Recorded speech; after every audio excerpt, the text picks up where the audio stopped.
ঢাকার রাজপথ আবারও আন্দোলনে উত্তাল। দাবি আদায়ের একমাত্র উপায় যেন শুধুই আন্দোলন।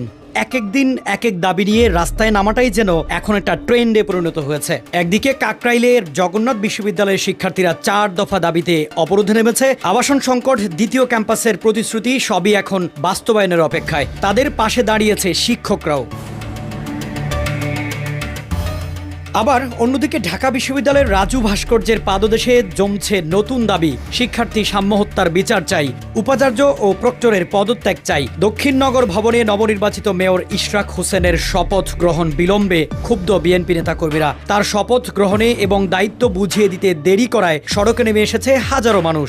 এদিকে তার সমর্থকরাও আন্দোলন করছেন নগর ভবনের রাস্তা দখল করেই। ঢাকা শহর জুড়ে এমন অনেক আন্দোলন হচ্ছে প্রতিনিয়ত।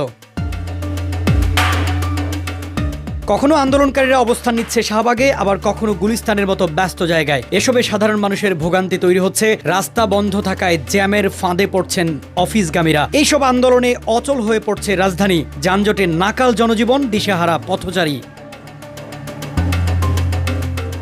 অন্তর্বর্তী সরকার বলছে দাবিগুলো শুনছে তারা, সমাধানের চেষ্টা চলছে, কিন্তু আন্দোলনকারীরা বলছে অবিচার আর প্রতারণা সহ্য করা হবে না। বিশেষজ্ঞরা বলছেন প্রতিবাদ হোক, তবে যেন ভোগান্তি না বাড়ে সাধারণ মানুষের। এখন প্রশ্ন একটাই, এই আন্দোলনের শেষ কোথায়? ঢাকা কি আবার ফিরে পাবে তার স্বাভাবিক গতি?